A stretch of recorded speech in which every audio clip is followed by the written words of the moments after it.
इथे निमित्ते भजन में सत्संग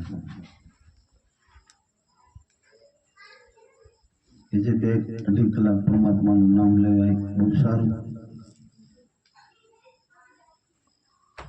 પણ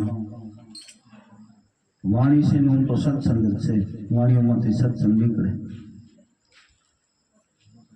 પણ સંતોએ કીધું કે સત્સંગ વિના મન સુધારને સુરતા ભલે વિક્રમ પતિ જાય, કે મનને ખોરાકે સત્સંગ અને આત્માને ખોરાકે ભજન. વાણીમાં આપણે ગાતા ને ભજન વિના મારી ભૂખ નહીં પહોંચે. પણ જ્યાં સંતો વાણી બોલી ગયા ને એ આપણને કાંક કહેવા માંગે છે. કારણ કે સંતોએ ભયાનક વાણીને ગાયો. आज आ भाई आप वच्चे थी निकली गया एम आपने बधाने जवानुं छे. कबीर साहेब वाणी में कीधुं जाग जाग मारा जीवड़ा भागी, जाग मारा मनवा भागी तारी घटड़े लाने वागी. आ घटड़े किए वागी जाए कहीं नक्की नहीं. और संतों का कैसे का मनुष्य का देव का तो दुर्लभ से जवानों से 100% किया राज ने किया राकड़ किया फकीर. अब बधाने आ छोड़वानुं छे. पण संतोए वाणी मार्फत कीधुं के मनुष्य अवतार देवाथी दुर्लभ, पण कांक भजन हशे तो कोण आवशे. आ बोल्यानी वाणी कहेवाय, आ भजन नथी. भजन कांक अलग छे. એટલે મીરાબાઈને કેવું પડ્યું કે આત્માને ઓળખ્યા વિના લક્ષોરાશી નિમટે, ભ્રમણાને ભાંગ્યા વિના ભવના ફેરા નિમટે. તો આત્મા ઓળખવો કઈ રીતે? મહાપુરુષો કીધું વાણીમાં તો ગાઈ ગયા, પણ આપણે આપણો વિચાર કરો કે આત્મા તો ઓળખાયો નથી, પણ સંતોને ચરણે જાય તો ઓળખાયો છે. અને આ ભ્રમણા તો જાય છે न कि आपने गमे एटલું કરીએ. પણ હમણાં મેં આયા હતી ગાડીમાં કૂતરો જાતો હતો. રમેશભાઈ પૂછે બાપુ આ કૂતરો કે કેવું ગમ બોલ ગાડીમાં? મેં કીધું ઘણા ફૂલ વાળો છે. કારણ કે ફૂલ પડ્યો અતિક કર્યો પણ 84 છૂટી નથી, એનું ફળ ઈ જડ્યું. એટલે દાન પૂર્ણ કરો તો મને ફળ જડે પણ 84 છૂટે નહીં. 84 છોડવા માટે સંતો કેમ આપણે આવવું પડે, સંતો કેમ કરવું પડે. એટલે સંતોએ વાણીમાં ગાયો કે ફેરો નામની મારા તારા મટી જાય, કટે જન્મ જજારા સાધુભાઈ ફેરો નામની મારા. તો આ નામ કયું? એમ સંતોએ આમાં સાખીમાં કીધું પણ કે કોટેક નામ આ સંસારમાં ત્યાંથી મુક્તિ ન હોય, આદિ નામ ગુપ્ત અને જાણે વિલા હો.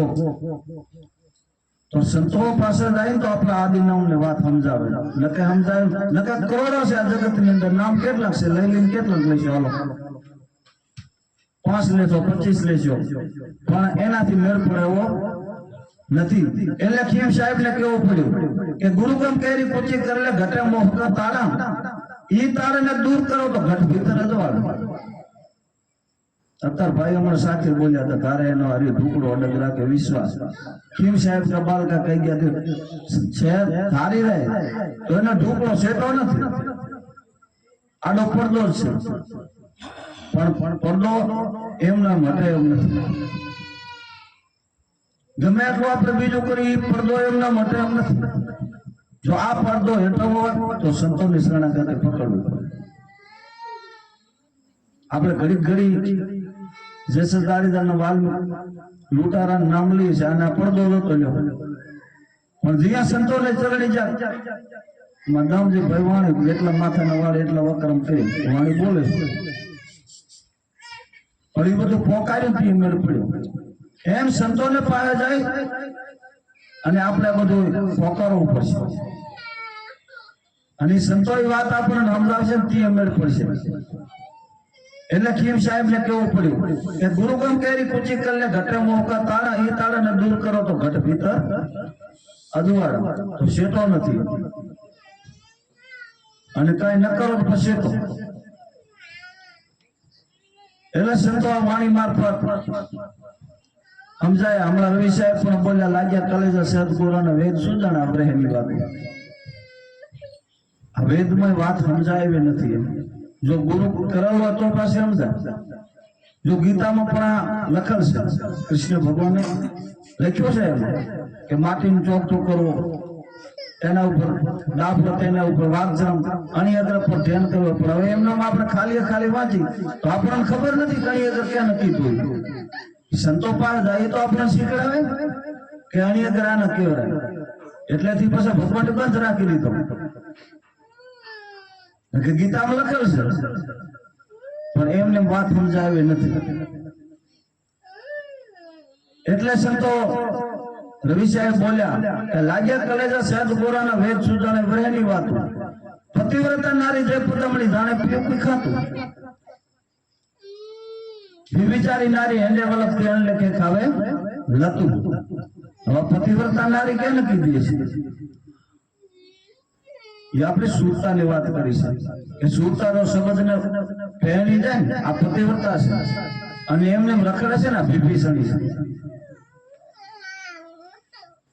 એટલે બીજી વાણીમાં રવિ સાહેબે કીધું કે ઓમ સોમ કેસરી પુકલે ચડી સત પરસમાન હુઆ પ્રકાશા બ્રહ્મ સુખ પાયા મુખે બોલે અમૃત વાણી. આ સીડી પકડી લો. પછી ગુરુ ચરણે જાય. હમણાં ભાઈ સાહેબ બોલ્યા હતા કે ગુરુજી મારે જર્જરી અપરંપાર ઉખડી કોઈને ઉખડે ને ભલે લાખોમાં થઈને લોવાર. એમ રવિ સાહેબે પણ આ વાણીમાં કીધું, તૂટી પડે ભલે ધરણી આકાશ સુકાય સમુદ્ર સાતું, વિશ્વ હોય તેને પીયુથી નિર્ભેમ નામ તણો બાંધ્યો નાતો. જેને નામ તણો નાતો પડે બાંધ્યો ને એનું મન બીજે ડગવું ન પડે. આપણે ગાઈએ છીએ પણ અત્યારે થોડોક કાવ આવે તો કેટલા દોડા બંધ ભાગી જાય. ગાઈએ છીએ પણ સંતોએ અડગ કરી નાખ્યું, અડગ. એટલે રવિ સાહેબ ને કેવું પડ્યું કે ભલે તૂટી પડે ધરણી આકાશા આ સુકાય સમુદ્ર સાતું, વિશ્વાસ જઈને પીયુથી નિર્ભય નામ તણો બાંધ્યો ના તો એનો બીજો ધણી નથી ધારવા દાતો.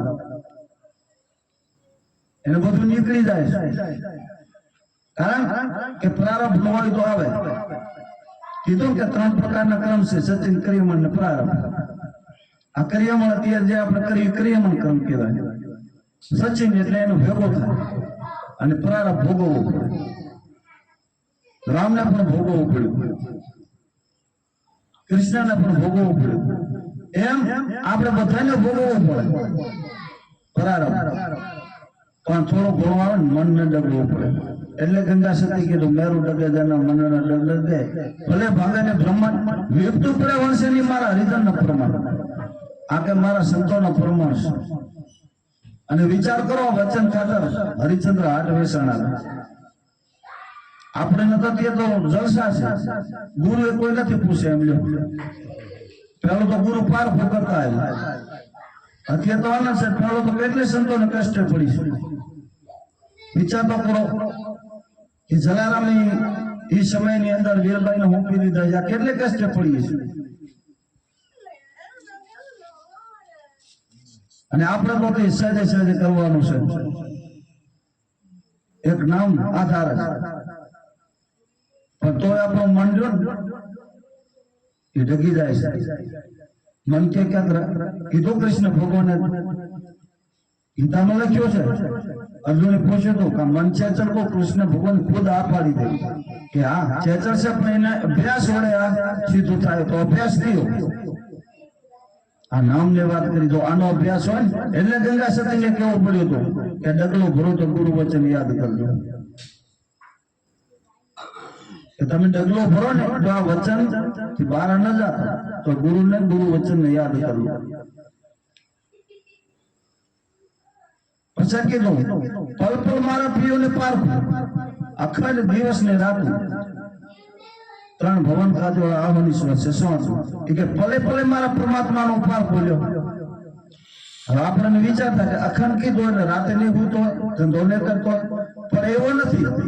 એ ધંધો કરતા અને આ દેશ છે એને આર્મે ખપે પણ એવો મન સુરતા એવું બની જવું પડે.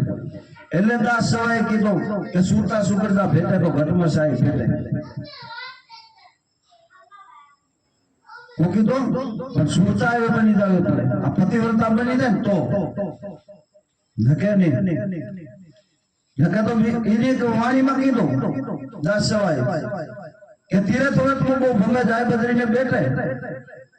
હું કીધું આદમ તો અંતરમાં વસે ભજન કરે તો બેટા પરમાત્મા કે તમારામાં છે અને તમે બારે બારે રખડો છો. જે આપણે બેહારા છે ને એ જઈને આપણે ભીખ માંગીએ છીએ પાછળ અને ભગવાન આપણે ભેગો છે. કારણ કે એ જે સંતોને ચરણે જાય અને ઉપદેશ લઈને તીરથ બને. કૃષ્ણને વાત કરો, રામને કરો, કે ગુરુ કરો રામાપીરને એ ભજન કર્યું છે. જો એમ આપણે ભજન કરી રેણીમાં રહીએ તો ક્યાંય જવાની જરૂર નથી. અને નકે તો ફરી મન રાજી કરવાનું છે. બધે ધોળ્યા તો કરી પણ એમ મેળ પડે એવો નથી.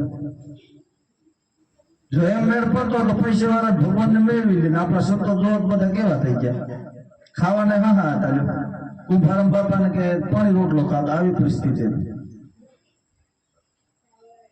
હવે એને ભગવાન મળી ગયા. પૈસા વાળા ક્યાં આ રૂપણીને કેટલા રૂપિયા જ્યાં ભગવાન મળ્યો. 2 મહિનો હભાર્યા બધા કે રૂપણી કયો રૂપણી પર હવે પોતો નથી. અને પાણી રોટલા ખાતા સાથે ભજન કર્યું આ એના નામ રહી જાય. હવે મીરાબાઈ ક્યાંથી થઈ ગયા, નસીબે તો ક્યાંથી થઈ ગયા, તો આ નામ ન દે. આ કમાઈની વાત છે. એટલે સંતો કહેશે તો માતાના ઉદરમાં હતો ને તેની કોલ દઈને આવ્યો છું કે તું બહાર આવ્યો અને ભૂલી જો બધું ત્રિગુણની માયામાં હલવાઈ ગયો. નકર હું બધા બંધાઈને આવ્યા છે કે હું તારો 10મો ભાગ કાઢી તારું નામ ને ભૂલો, પણ માયા એ બધાને હાલવી દે. પણ એમાં સંતો કાઢે. જો સંતોમાં આપણે એની વાતના ધ્યાન દઈએ તો સંતો કાઢે. પણ એ માટે આપણે આ મનુષ્ય અવતાર મળ્યો ભજન કરવા જ મળ્યો છે. એ ખાવો કમાવો એમ તો ઢોરે ખાય છે ને તમારે એમને બચ્ચા તો એ મોટા કરે છે. પણ આ મનુષ્ય અવતાર છે ને એ પરમાત્માના પામવા માટે મોક્ષની બહાર જ મળી છે. નકર પર સંતોએ ગાયો તને મળ્યો મનુષ્ય અવતાર માંડ કરી તે ભજા નથી ભગવાન હેત દરિયાથી ખાશો તમને માન પછી કે પેટ ભરી પછી કોઈ છોડવા નહીં આવે. આપણું કર્યું આપણે ભોગવવું પડશે. આ વાલ્મીક ઋષિ થઈ ગયા હતા. એ વાલ્મીક લૂંટારો હતો. હવે એના નારદ મુનિ ધકી ગયા. ખાલી એક જ પ્રશ્ન મેં છૂટી ગયો કે તો આ ચોરે ની ચિનારે ની તો કરે છે પણ આમાં તારા ઘરવાળાનો ભાગ છે તારે એકલાને ભોગવવો પડ્યું. એ તો ખબર નહીં તો પૂછતો તો પૂછવા ગયો એટલે ઘરને છોકરે કીધું કે તમારું કર્યું તો ભોગવો, અમે આઈ ભોગવી ભાઈ. હવે ધંધો કરે ધંધો કરીને આઈ સમજ લાગી ગયો અને નારદ મુનિના ચરણ પકડી લીધા. વાલ્મીક ઋષિ થઈ ગયો. આવી સમજને ચોટ લાગી જાય ને તો કામ થાય. એટલે હજી વાણી વગર ઘણા બાકી છે ભાઈઓ. હું તો સત્સંગ વાણી છે ને હવે બધા સમજે જ છે પણ હાલો ના હાલો એ આપણા હાથની વાત. સમજા હું નથી એક સાકીમાં કેતા છે પણ કરતા નથી. મુખના છે લબાર કે કારો મોઢ ઢવળી જઈએ પણ સાહેબ ના દરબાર. એટલે બધાને ખબર છે શું કરીએ શું થાય વગર સમજ્યા નથી. પણ હવે કરવું ન કરવું એ આપણા હાથની વાત. બોલી સદગુરુ મહારાજ.